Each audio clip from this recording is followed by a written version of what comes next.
everybody, and welcome to another episode of Insufficient Friends. I'm Kevin, she's Stevie. Hi. And, Steve, how's your week? It's pretty good. That's good. Anything Shorter week because of the holiday. Week? Yeah, that's true. I mean, I don't really notice the holidays that much because I work all of them, but... Not at both jobs.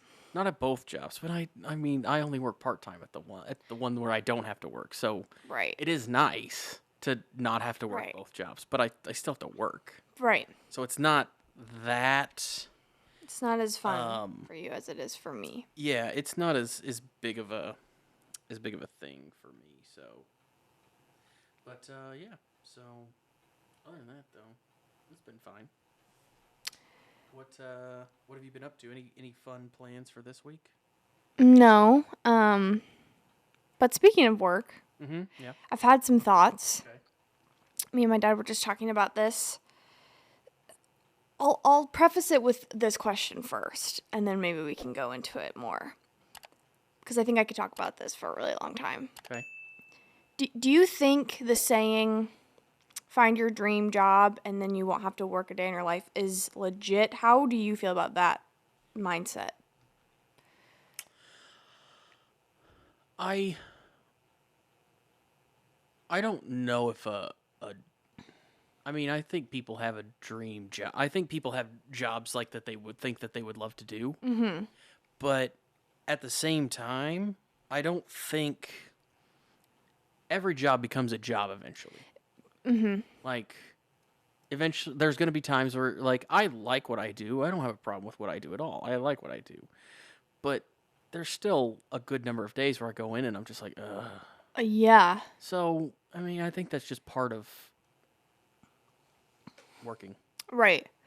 Now, the opposite. Let's say you live in a world where, let's say you're retired. Mm-hmm. And you have a good, you're living on a fine retirement wage. Do you think you would do something else in retirement in terms of like daily activities? Do you think you would do something part-time that's a little bit more like easy and fun? Or do you think you'll just, I'm retired, I'm never working again? I will tell you what I always thought would be fun in retirement, and it's like a part-time job. Yeah, okay.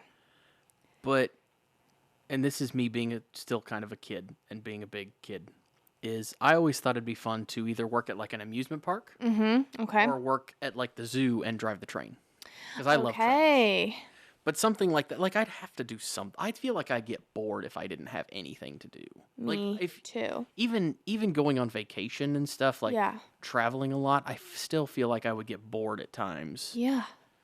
And the idea that you would like, I don't know that I'll ever have enough money, even when I do retire, to travel constantly, right, to where it would make a difference. Exactly. But yeah, I don't. I think I'll have to do something. Sure. I'm the same way. Even if I was to win the lottery, I would have to do something. Yeah, same. Even if it's volunteering, I have to do something. Part-time, something. Yeah. Because one thing about me, on a day off, if I'm leaving the house, I'm spending money.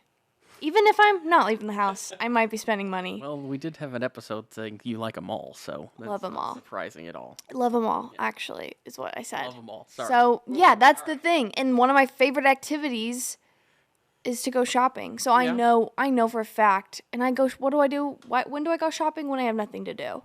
When I have a day off. So, yeah, I'm going to have to be doing something. Not only just to make more money for my shopping habits, but to take up my time so I don't spend all my time shopping. At least that's my thought process now. Maybe when I'm older, I won't care about shopping as much. Do you think you would want to work in like a store like that, like a store that you like? I would have that way to you get get the discount and stuff. I would have to get like the ultimate treatment in terms of like my schedule and. Which is going to be hard to do in retail. But but it's doable. I've had jobs where like people who clearly don't need a job are working there for like because they like the place and they want to spend their money there, and they don't have to spend as much if they work there. So, and they got like very preferential. Working treatment. like 2 days a week until like 9 to 2 p.m. That for me, perfect. Okay.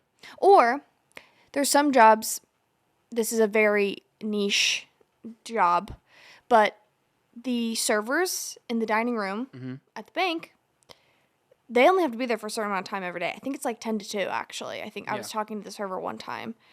And to me, that's ideal. That is the ideal time I need to be out of my house. Like lunchtime. Just middle of the day. Because I don't have to wake up too early. And if I want to wake up early and go like exercise or something, plenty of time to do that. Mm-hmm. And I'm also off before, like, I'm off and I still feel like, oh, I have the whole afternoon. Okay. That's ideal for me. That would be something I could do in retirement. Would you have a preference of like if you were retired and you were going to take a part-time job, or you just like whatever they'll give me? But like, do you care when, how often? Weekends, not weekends? I mean, I wouldn't want to work, of course, every day. Okay. And I don't want to work like it's part-time. I want to work like maybe 15 to 20 hours a week. Mm-hmm. But as far as days and things go, I mean, I guess it depends on if I'm married or whatever, whatever situation I'm in. Right. Yeah, it just depends on whatever situation I'm in, I guess. Because I wouldn't be able to say now, like, weekends. I mean, weekends are nice to have off if you have friends to go do stuff with and things, but if you don't really do a whole lot, it doesn't really make a difference either way. That's another good point. Like, the last few weekends, I haven't really had anything going on. Yeah. And I'm like, what's the point? Yeah. All I want to do is spend my money. Yeah. I don't want to, or sit around. I mean, a lot of places or not a lot of places, but some places are closed on the weekends. Like some businesses and things are closed on the weekends. Not a lot, but some of them are. Right. So you can't you can't run all your errands. Maybe you can't get your car worked on, or you can't go to the bank or whatever. Yeah. But I don't know. I don't think a dream. I think every job, again, going back to the beginning, what you asked, I think every job becomes, even your dream job becomes a job eventually. Sure. Because we're creatures of habit, like just being human beings. Yeah.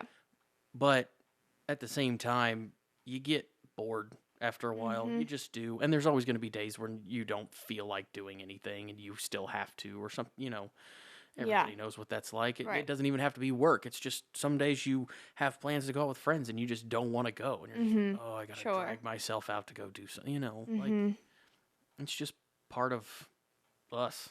Yeah, that's very true. How important is fulfillment in your work to you? I mean, I think I think you need to be fulfilled, because if you're not fulfilled doing your job, then it's what is it? Right. I mean, agreed. I think you have to be fulfilled to a certain extent. Yeah. But I also think everybody's different. So some people may not need as much of the fulfillment as others do. Right. Yeah, I think it just. I feel like... And some people find the fulfillment in different ways, too. Right. I guess that's a better question, is, like, what makes you feel... Like, I hate going to work and feeling like I did nothing meaningful. Mm-hmm. Or I basically got paid to sit or stand or whatever. Got paid to have my body physically there. Yeah. Because you have to put in, like, the hours, and when you're working part-time, that's typically how you get paid, is just showing up, right? Mm-hmm. And I know, like, obviously you have two jobs. One of them, I feel like, from my lack of knowledge, is you go in and you know exactly what you're going to do. And it's a lot of typing. It's a lot of technology. You're at a desk. For the most part. I don't know exactly. I know what I'm going to do. Okay. I may not know exactly what it's going to be about, for the most part. Sure. Do you ever go into work feeling like, when I go into work, like, I'm going to have to sit there until someone gives me something to do? No. Okay. I wouldn't.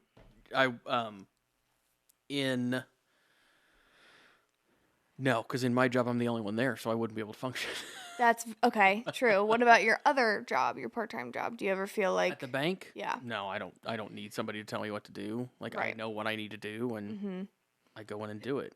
Most of the time, I do stuff on my own anyway, to a certain extent. Sure. I mean, there's always things that you may not know about that somebody wants you to do or something, but that's an entirely different thing. Like Right. if somebody drops something new on you, you can't predict that's going to happen if you're not used to doing it. But other than that, if it's something that I do on a normal basis, I guess I know that I need to do that. so you never run out of tasks. No, there's always something I can be doing. Right. For the most part. I mean, yeah, there's always something pretty much I can be doing. Yeah. I've learned that I need a job that you kind of always have something to do. I think I don't want to use, I'll say slow jobs. Some people love that. They're like, yes, just give me a job where I sit and I wait for people to come in and I help them, then I can go back to sitting there. That would drive me nuts. Slow jobs, I feel like a lot of times make the day go by slower. Oh, exactly. Very much so.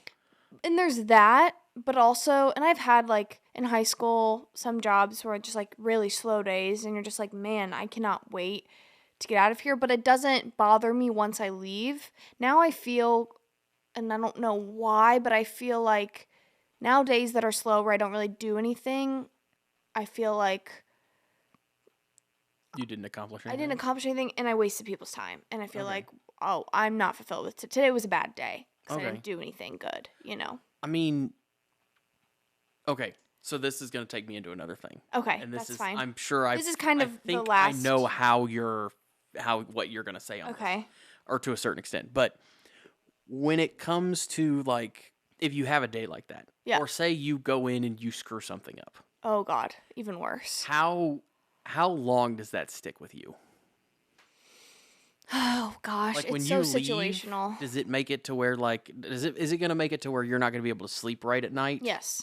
Okay. Yes. If I screw something up, I won't be able to sleep for many nights. So even with knowing that, like, almost everything can be fixed, there's very few things that you can screw up so bad that it can't be fixed. Very, very few things. Correct, but it doesn't change the fact that people know I've made a mistake. And Okay. as human as that is, as I know everyone You makes wanna be mistakes, it's not just that I want to be perfect, but it's I want people to be proud of me. I want people to be impressed by me. And when like I'm at work, my manager, my boss, my superior, if I have made their life harder, what's the point? I just feel so defeated. Okay. Do you need the I don't want to say encouragement because that's not the right way to say it, but the praise for doing Yes. things? Okay. Well, Or like if like my thought process most of I don't have this problem. Once I leave, it's done. Once it's happened, it's done. There's nothing I can do about it now. As long as I get it fixed or I don't do it again, there's nothing I can do about it now. There's nothing dwelling over it will make happen. So it's done, it moves, and we move on. Is how I usually look at things. Now, there's things that affect me a little more than that I'll be irritated about for a little while. But there's never anything that I've had that has made me to where I wouldn't be able to sleep at night. Now, the other thing is when it comes to like getting praise or anything like that, for the most part, my thought process is if nobody calls me, then I didn't screw it up that bad. okay. So if I don't hear anything, then I'm obviously doing something right because nobody's telling me to change something. Does that make sense? Yes, okay. Let's go back a little. Okay. If I make a mistake on something I tried for the first time, I think that's completely different. Okay. But if I, like for instance, when I was a teller, like offages in my drawer, if I gave out too much, kept too much money, and it got to a point where like it's a significant amount, that would stick with me for like a while because I would just be like, one, how did it even happen? I've worked so many days where it doesn't happen. How did it happen and why did it happen that one day? Yeah. And I'm just trying to like rework, and this is once again a very specific situation. Not everyone's been in this, but just when you do something that like you should know better, or at least you think you should know better, versus, oh, I just learned how to do this and I messed it up. Oh well. And even though, and also that's another thing, like the cash thing, that can't necessarily be fixed. It's okay. They make, there's processes in place to where like, yeah, if you are short or over this much, it's really okay. You'll be fine. It's not a big deal. But at the same, it's not really like, it's a certain point. If you don't find it, it's not being fixed. So that's different. Yeah. There's other things like that, like mistakes I've made in jobs where it's not that it can be fixed, but it's also not significantly ruining anything. It's just like you have to learn from it. Just a hindrance. But I still, that type of thing sticks with me more. Like, ooh, I really should have known better. That really like messed up someone else's day for whatever reason. Versus, oh, I made a mistake because this was the first time I have ever even heard of this task or rule. That doesn't bother me as much. I don't want to make mistakes. It doesn't feel good, but it doesn't like stick with me. Okay. So, go ahead. Sorry. No, But the praise, I feel like if I'm just doing my job, agreed. I don't need to praise every single day. But if I do something, one, for the first time and I do it very well, or if I do something that like no one else typically does on a regular basis, if I'm going above and beyond in any way, I think praise is granted. Okay. I get that. And everybody's different on that. Some people need more praise and encouragement to, feel fulfilled, like we're talking about. Some people don't. It's just kind of the way it is. Yeah. I mean, it's nice, but it doesn't hurt me if I don't. Does that make sense? Get praise? Yeah. Yeah. It doesn't hurt me if I don't get... I guess I'm not surprised when I get praise, and it feels more correct than if I don't. Okay. If that makes sense. If you say so. Okay. Well, that's interesting. If it's something that is like out of the ordinary, above and beyond, yeah, I think it is deserved. Okay. Not just, oh, you didn't mess up today, good job. Yeah. Obviously. Yeah. Right. But I think like in a sales job, if I'm getting a lot of sales, you want to be hurt? You want to hear about it? I want to know about it. Yeah. I mean, I get that. I get that. Yeah, if it's just not, and if it's like, if you're in an environment where you can easily see your progress compared to your peers, and you are doing exponentially better, once again, I think that praise is deserved. Okay. Because there's like, clearly this person is either very talented at this or is working harder. Yeah. That's just my opinion. I mean, and it's very situational. Every job is so different, but that's just, okay. I feel like a lot of people reward work with more work and doing a good job with more things to do. Oh, yeah, that's very much so, yes. And if you're going to do that, we see that you can do this, so you can do this as well, right? Yes. And that, I think that is okay. Challenge people. Like I mentioned before, I need stuff to do. I want to learn new things, and I want to be able to use my time as wisely as possible, but tell me good job at the same time. Yeah. Say like, you've taken on so much. That's amazing. I don't know. I think you can't expect someone to keep doing well if you're not giving them some type of positive feedback. Yeah. Yeah. I agree with that. So this is kind of, okay, this is back to something you said earlier. It's kind of off. We're kind of trying to switching up topics. Okay. If we're done with this. You mentioned, like, on like a day, like a weekend, if you don't always feel like going out with your friends, but maybe it's been planned for a long time and the day comes and you're just like, I would literally rather do anything else. Have you ever flaked? 1, at all. 2, have you flaked and like kind of stretched the truth or told a lie to not go to something? So I don't know that I've ever flaked out on something. Okay. I will usually go even if I just show up for a short period of time. Okay. And usually when I go and show up for a short period of time, I end up staying for longer than I expect to. So that always happens. And is that because you're having fun? Or because you feel like you have to stay? No, usually I'm having fun. Okay, well that's good. But usually the times when I do that is after I've worked like a long day, like a 20-hour day, and I've still got something else to go do, and it's like, okay, well I don't really want to go, but I'm gonna go because I, said I would go or whatever. And I don't want to be that antisocial. Like, am I a hermit a little bit? Right. Yeah, probably. But I don't want to be that bad. Sure. I do want to have some social activity. Yeah. But what was the question again? If you have flaked, which doesn't sound like you have. No. So I never have really flaked. But my thought process on pretty much anything, on like lying or whatever, is. This is gonna probably sound terrible, but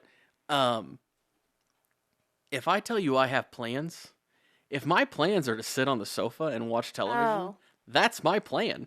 So you maybe have said no to something. I don't.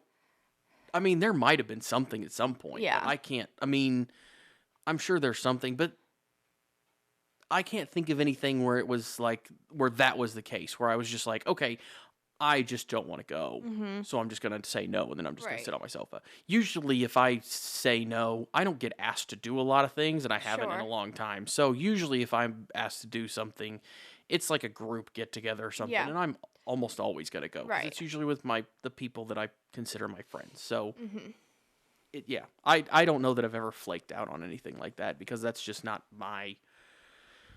That's not really my personality. I've had people and friends in the past who do that, and it annoys me. So, you are better than I. I mean, I don't know about that, but I just think I'm at a funny point in my life where I have to plan things. Last minute plans it's like a 2 out of 10 chance that I'll go. But if it's 2 in advance, there's also a low chance that I'll still want to go when the day comes. So we have a sweet spot of planning things. Yes. And I couldn't tell you exactly that range, but I know it exists. Okay. Okay. So I feel like that's kind of relatable. I mean, if you try to plan something so far out in advance that it's, especially if it's something small, like if you plan a wedding, that's one thing. But if you're planning like a get together, hey, we're gonna all get together in 4 months on this day. Yeah. It's like, what are you doing? Yeah. Well, sometimes with like grown up friends, everyone's schedules do get busy to where like that's like a reality for some people. Couldn't be me, but I know I hear people talk about that. I mean, I guess if you have to travel or something to see somebody, then it's one thing. But if you all live in the same city, in my thought process, you can't find like a couple hours to go like grab lunch or something on a day. Right. But I'm talking a group. A group can be really challenging to get everyone's schedules lined up. Yeah. It can be really tough. That's true. But I agree, like, it shouldn't be that hard, but it manages to be. So now I have a question about that. Okay. So you say get everybody lined up and get groups all together.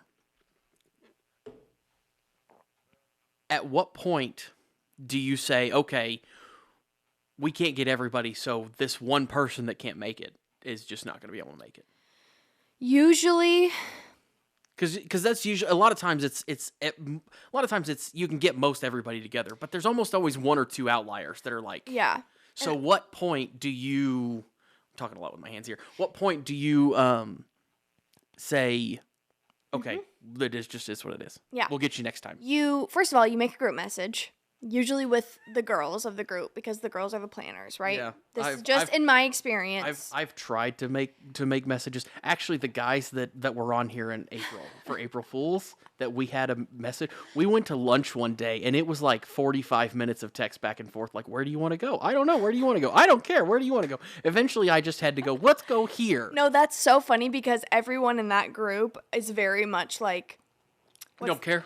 Not even just don't care. Yeah, easygoing, but also very passive of like, I don't want to hurt anyone else and like upset anyone. So you guys just figure it out. That's so funny. All those men are just like, don't want to step on anyone's toes. Just yeah, we're all kind someone else pick. Yeah. And it's very endearing. It's very charming of you all. But every time I try to make plans, especially with one of them and his lovely girlfriend, me and my boyfriend try to make plans with them, it's always just up to you guys, whatever you guys want. And I'm like, love you, but like, please help make a decision.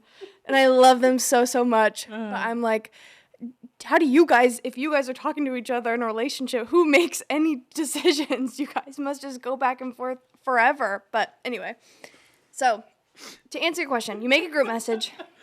A little bit of a rant. You make a group message with the girls and you say, okay, everyone send dates. What dates? With this date, or someone says, here's 4 dates.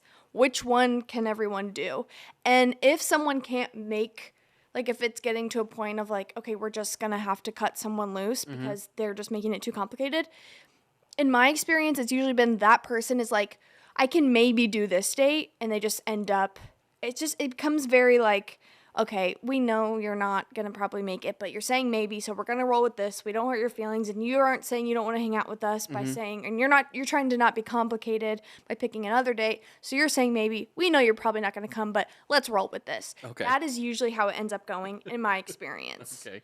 And then as the day gets closer, people bail, people flake. I think it's typically like the plan gets made and you think everyone could potentially be there. As the day gets closer, things come up, people cancel, people are sick, people don't want to come, they lie, fine, we've all done it, other than you. So, but that's how it happens. Sorry, I'm not trying to be... No, you said you don't flake.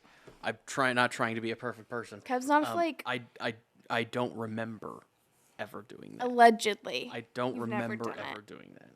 I'm just giving a hard time, as I do. Yeah, I don't care.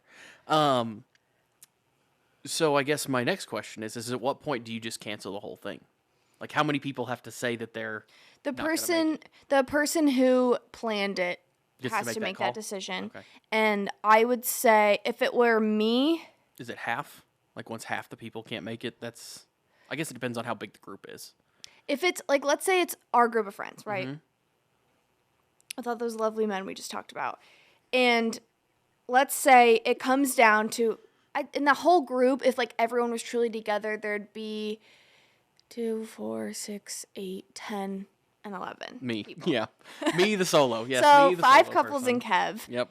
And let's say it's down to like just me, my boyfriend, and another couple, and I know that like that's all that's left. Just 2 couples? Yeah. I'll just text them and be like, here's the deal. If you guys still want, let's just go do something, the 4 of us. Do you want to get dinner? Do you want to do this? So you just change the plans? Or do you guys just want to cancel? Like, because then it's like, well, if I just cancel, maybe they were looking forward to it. You never know if maybe they put this on their schedule and actually said no to other things to go to it, and now it's ruining all their stuff. So I feel like that's how I would handle it. Okay. If I just got told, hey, no one's coming, like, I'm just going to cancel this, I would probably reach out to that person and say, like, I still want to do something if you want. Like, we can figure something out. I don't need everyone there. I actually prefer one-on-one or smaller groups anyway. So, yeah. Okay. Because I just think, no, especially the older we get, it's so rare that you can get so many people in the same room at once. Just do something with your friends, whatever it is. So that's my mindset. I agree with that. Good. That's a good point. Do something with your friends. Period. Yeah. Yes. So, what? That's a look. No, because you were about to say so. I don't really know. I mean I think we're just gonna go. Time for the movie.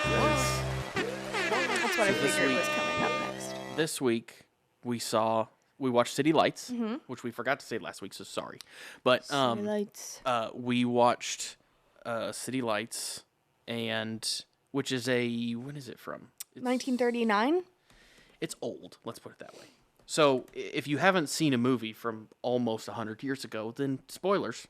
But yes, City Lights, 1931. 1931. Wow, that is almost 10 years ago. 100 years ago. I mean, 100 years ago. 100 years ago. Oy vey. 100 years. Thanks. Stars Charlie Chaplin. And I have to. It's the only. I'm pretty sure after watching this that I've never seen another silent film. Same. I also didn't know silent meant Actual like music. Yeah. Yeah. It doesn't. It's not actually like there's not. It's not. There's nothing going on. Yeah, which I was happy to find out. I can understand why we went away from this. You didn't like it? So, I like the movie. It's very slapstick. It's very like, vaudevillian, kind of like comedy, and gags. It's very visual gags because of course there's no audio. So everything is what you see for the most part. But to me, and I did watch the whole thing. I sat down and watched the whole thing. To me, it was much harder to watch than a movie nowadays, or not even nowadays, but just in like the past whatever. Because you actually have to, like, you can't be doing anything else. You have to be watching to know what's going on. Because if you're not, it's just music in the background. Right. It's just random music going on. So I understand why we got away from it. I'm glad that we did get away from it. I'm sure it was great back in the day because that was what you had, and it was a big spectacle. A lot of times when you went to these theaters back in the day, there was an actual orchestra there to play the music, so it was a different thing. But I am glad that we have what we have now. Yeah, I mean, we're just so used to it. It would be hard to try to sell a silent movie now. Although, was very surprised by how much I did pay attention, how much I was watching it. I didn't feel like I didn't feel bored. Do you think... I never felt bored. Like, I really enjoyed it. I couldn't stop watching. I never felt bored. And there were several times where I laughed out loud. But I felt constrained to the TV in a way that I couldn't, felt like I couldn't even get up to go to the bathroom, because if you walk away, you're not going to know what happens. Whereas if I walk away and I'm listening to a movie, if they say something or something happens, I can hear it happening. But with this, it's just music. Yeah. I mean, the only other sounds you hear are, there was a slide whistle in there a couple times. There was a couple gunshots when a gun goes off. And there was a kazoo whenever people talked. Yeah. And there was not as much text as I thought there was going to be either to read. I know, and that was another thing. I thought there was going to be a lot more, slates that are like, oh, here's what they're saying. Here's what they're saying. Here's what they're saying. I thought all silent movies didn't. It had some. Yeah. But not nearly how much they were talking. How much they were talking. Yeah. I think... So I did some, research on this movie, because... It is an older movie, but there are other movies that came out very close to it that weren't silent. And I was like, why, they didn't have to do this. But I guess Charlie Chaplin was just known for his physical comedy. Yeah. And when presented the idea to do a, back then called talkie, he's like, I have no interest. I don't think I'll be funny in a talkie. And I don't know how well it went for him when he did switch to that either. Right. But because I don't know how many movies he was in where he talked. I mean, I don't think it wasn't very many. No.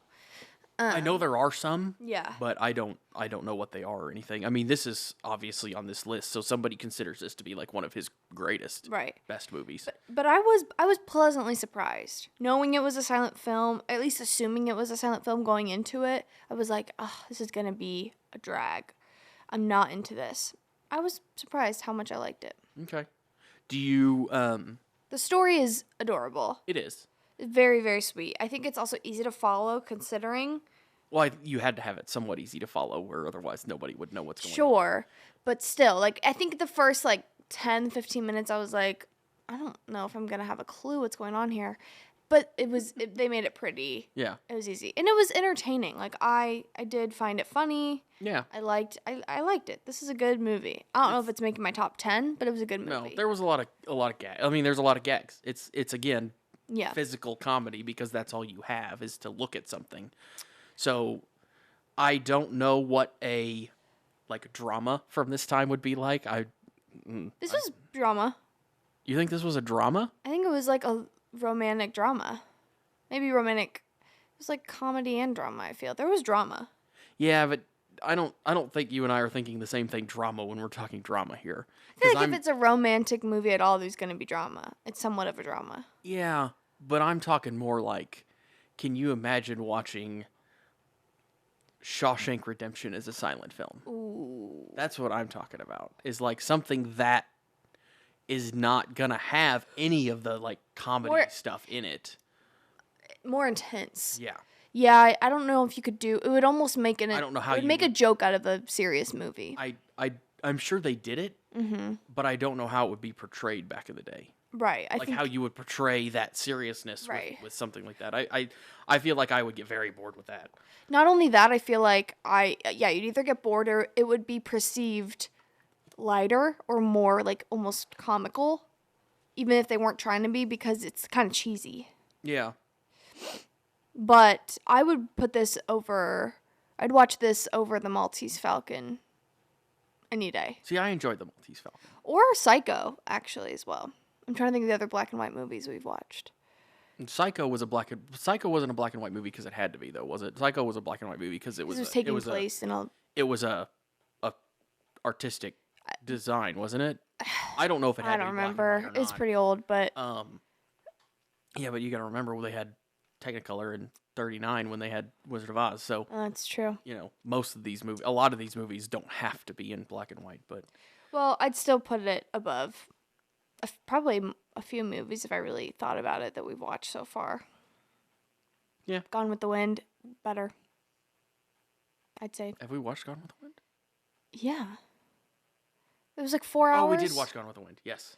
I would. 4 hours of my life. For some reason, I was thinking The Sound of Music or something. I had that confused with that.